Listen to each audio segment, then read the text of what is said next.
Hi everybody, happy Tuesday. I wanted to talk this week, all week actually. I'm talking about applying a growth mindset to our wellness, our health and wellness practices. My husband actually, well, if you don't already know me, my name's Jeray Pearson. I love to just get going and rolling on this, but my name is Jeray Pearson and I'm a holistic health and women's empowerment coach. And this topic is kind of the building blocks of everything that I coach. So this is a big topic for me. My husband actually recently brought home Carol Dweck's mindset book. The original mindset book was by Carol Dweck, and she actually came upon growth mindset and fixed mindset in teaching. So she found that with students who had a belief that they could continually improve their skills were more apt to try harder on things, and students who felt like they were just born with the skills that they had or not tended to not try repeatedly to improve in the tasks that they were given in school. So that is where growth mindset sort of started, and it can be applied to almost anything that we do. So anything that we want to accomplish in our life, growth mindset plays a part in this. So what exactly is a fixed mindset as opposed to a growth mindset? So a fixed mindset is when you really don't believe in your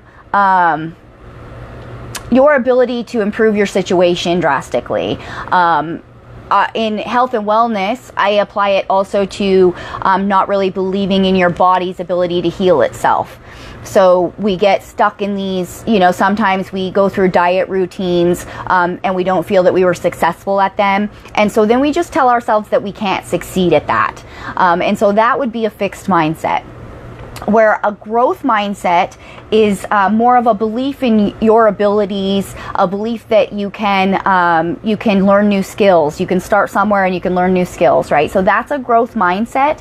And we need to, if we are taking on any health or wellness practice, we actually really need to believe in our own body's ability to heal and support us in life. And so I've found from coaching now hundreds of people that a lot of the times this is one of the things that's really missing from people is we go to doctors, we have autoimmune issues, or we have different ailments, and we go to doctors and they prescribe us a pill, and a lot of the times we feel that there's nothing else that can be done. We feel kind of hopeless in the situation. We don't really see our options. And so we don't attempt some of the things that I coach. So we don't attempt real food. We don't attempt really learning all of these new skills that it requires to change our lifestyle and things, because we just see sort of the mountain ahead of us, and it's just so huge, right? So today I want to talk about how we can start shifting that. How can we start shifting from a place of doubt a little bit, and how can we start really tackling the different topics within our wellness from a growth perspective, a growth mindset perspective. So the first thing I want to talk about is acknowledging your imperfections. And what I mean by this is acknowledge the areas that you have been unsuccessful and fully own them. Acknowledge that in the past maybe it hasn't gone exactly perfectly, and that maybe that might be affecting your mindset a little bit and holding you back from trying again or something like that. Because when you hide from your weaknesses, you can't overcome them. You have to face them head on. And so that is really important to see, to really look and not be afraid of what you find in your own habits. So the second one I want to talk about is viewing the challenges that are in front of you as opportunities, because they really are. You have almost every opportunity that we have shows up as a challenge, right? We don't sometimes necessarily take it on because it seems like so much work or so much of a challenge, right? So I want us to start shifting away from that. Start embracing some of the challenges as opportunities and seeing that, things don't always come easy, right? Things just aren't going to always be easy, but they are possible. And so belief in your abilities, right? So number 3, try different things. Try different learning tactics. If one wellness routine doesn't work for you, then you don't have to, continually fight that in trying to implement it into your life. Sometimes, of course, clean eating is necessary. Some things are necessary, but some things just aren't. You don't have to do things at a specific time every day, or, you don't have to be super rigid. And a lot of coaches teach us that we do. In order to be successful, we have to do all of these different things, right? We have to change our nutrition. We have to start exercising. We have to be on a routine. We can't skip meals, all of this stuff. And that's not how it is. Any improvement is what you're looking for. So try different things if one thing isn't working. So that's why I found that actually people get really frustrated because of so many options, because we don't know which one's the best option for us, right? And so that's why I'm a holistic nutrition coach now. It's because it's all real food. It's not supplements. It's all how we should be eating and how our ancestors were eating. So follow the research. This one's really important. I'm always giving statistics. I'm always posting statistics and posting the studies, because when you follow the research and educate yourself on what is possible for you, then it opens your eyes to things that you can do. So if you aren't sure that this could work for you, start really looking into it. The statistics are staggering. Over 80% of Americans now are estimated to have leaky gut. We've got in the top 10 causes of death for women is autoimmune disease now. And then when you start looking at the statistics of how people have reversed things through their nutrition, just their nutrition, not even medications and different regimens, just through nutrition, it's very empowering, really empowering. So don't be afraid to dig into some of that stuff. This is the 5th one. Replacing the word failing with learning is a big one. So when you, in nutrition or in a diet or anything like that, when we tell ourselves that we fail at something, we want to protect ourselves from that feeling again. We don't want to continually feel that. So what we can do then is, instead of looking at things as failure, when we do fail at something, that is where we have our biggest usually learning learning situations, is when we are facing sometimes a negative situation. We feel like we tried our hardest, we put our all into it, we still didn't fail. And a lot of the times, the failure that we're talking about isn't failure at all. When I am coaching people through nutrition and health and wellness routines and things like that, a lot of the times they will tell me that they failed at something where I internalized it as huge growth. So I'm watching people implement new habits and change their patterns and, all of this stuff. And then maybe they didn't hit the exact number on the scale they wanted to hit or something. And so they look at the whole process like it was a waste of time, or that they failed at that. And so I really dislike that. I really dislike it when we talk about failure, unless it's in a healthy way. Unless you can say I failed at that, and not have that affect your psyche. So for the most part, when we fail at something, it's just a learning process. And if we can shift our mindset into focusing more on the learning, then we're more apt to get back up on the horse and push through. And that's what a lifestyle change, like a health and wellness lifestyle change requires, is continually getting back up there, doing something else. And so that's what I'm talking about when I say don't talk about, don't convince yourself that you have failed at something, right? It's always a learning process. The sixth thing is stop seeking approval from other people. This one's really big because when we're going through health and wellness lifestyle shifts, we tend to be sort of bombarded sometimes by other people's opinions on what we're doing for a lot of different reasons. It's projection and all sorts of different reasons that I work through with my clients. But the biggest thing is we cannot be seeking external approval or validation for our own choices that we make. When we do that, if we are comparing ourselves to what other people are doing, then we are not being authentic to our own goals, our own reasons for doing what we're doing and all of that.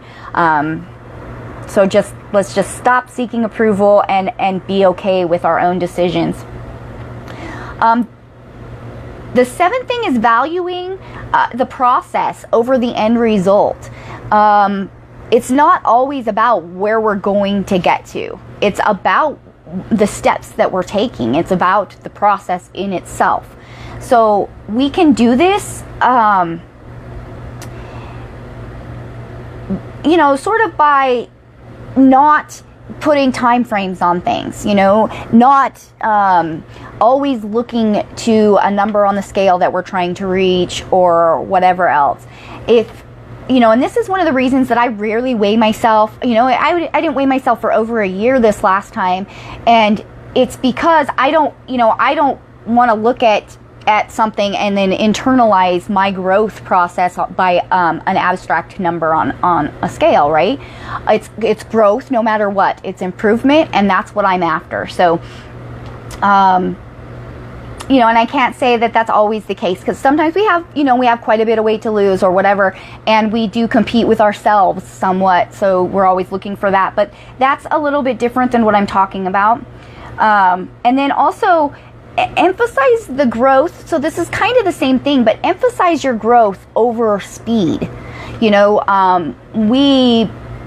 All of us we want instant gratification, and that's when you're talking about health and wellness, it's just not something that you overnight become an expert at. This takes time. It took me years to implement different habits and different things to get to lose the weight and to be able to maintain my weight and not think about it and all that. So it takes a long time. We're re-engineering our thought processes when we're adapting health and wellness routines.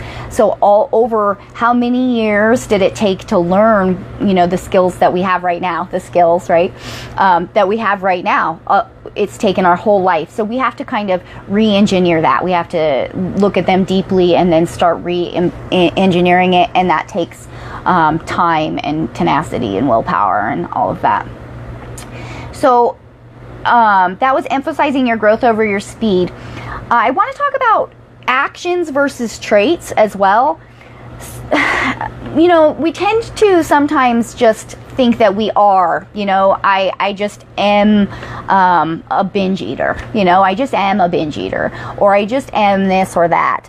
And we can look at our actions as opposed to traits, like sort of reward ourselves on our actions as opposed to the traits, which means, you can be tenacious without having ever described yourself as being a tenacious person. So in health and wellness, you don't have to be successful. You don't have to have already, right? You don't have to have already lost a bunch of weight in order to lose weight this time. So when we look at our traits, like, I'm going to use smart, like we can say, we can tell somebody, even, let's look at it this way. When you're a kid, you're rewarding a kid, you want to reward them for their actions, not the trait. So you want to reward them for acting smart, not for being smart. If you look at it as just being that way, then that's a fixed mindset. That means we were born that way. Some people are born with really amazing skills in some area, but they still, have to practice at that skill or whatever to be the best. And so even people who are born with an amazing singing voice still have to practice singing in order to really make it, So that's what I'm talking about. Don't focus on your traits and think that sums you up, because those are all changeable. They change over the years, and anything that you want to do, you can do, especially with your health and wellness, because I see it all the time. So let's see here. I kind of touched on this a little bit, but we want to dissociate improvement from failure. So,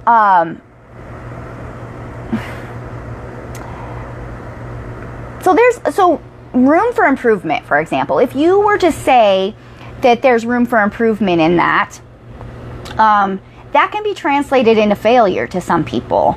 So by just not being perfect at that, we can look at that as failure. So we want to learn to dissociate those two things. Improvement is good. Improvement is good, and if we don't have to look at it like we failed at something, I guess is what I'm saying. And failure is powerful in itself. Sometimes, failing at something, meaning we didn't get picked, there's 20 applicants and we didn't get picked because only one person can get picked. Sometimes that's motivating, if you're in the right mindset. So hopefully we can get there. The last one I want to talk about is the word yet. So Carol Dweck teaches about I just haven't hit that yet. I just haven't accomplished that yet. And that's really powerful, but I also want to implore you to be okay with the journey where you're at right now. So yeah, you might not have hit the goal that you want to hit yet, but honor you where you are in your growth in this moment. And that's what makes people that I'm coaching successful, is when they recognize that they're not always going to be hitting their goals. They're not perfect, they're human, and they're growing. And so I'm always reminding my clients that the outcome is great. The outcome you're reaching for, that's great. It's great to have goals and it's great to reach for that, but there's no joy in life if you can't accept where you are right now and be happy with yourself where you are right now. So that comes with being proud of yourself for attempting things. And so that's where applying a growth mindset really changes us from a very deep core level. So we're always working towards goals, and we can get so focused on a goal that we forget to give ourselves the pats on the back along the way. We forget how far we've come from already.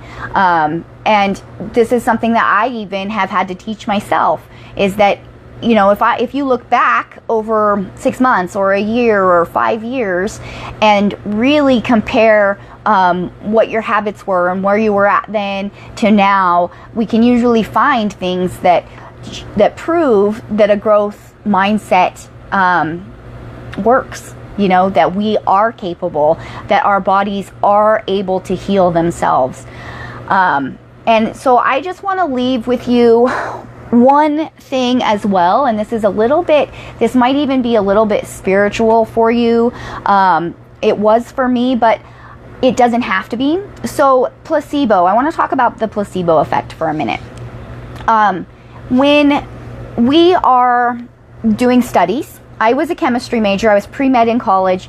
When you're doing studies, you have to have a blind case study as well, which is a placebo. So you'll take two groups of people, and you'll give like a medication, for example, or some sort of a regimen to one group of people, and then you will the other group believes that they're receiving the treatment as well. So they're being told that the pills that they're being given are the real thing, or that the regimen that they're being coached through is just as viable. That the results will be just as good in the other studies. And the amazing thing about this is the placebo group averages about 40% of a cure rate. So 40% of people who were given sugar tablets and not really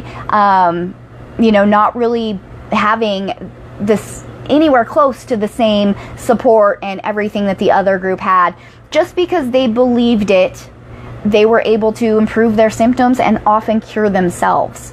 So there's a lot of studies that go on with brain chemistry and how just the belief in your body's ability changes your biochemistry. It changes your physiology and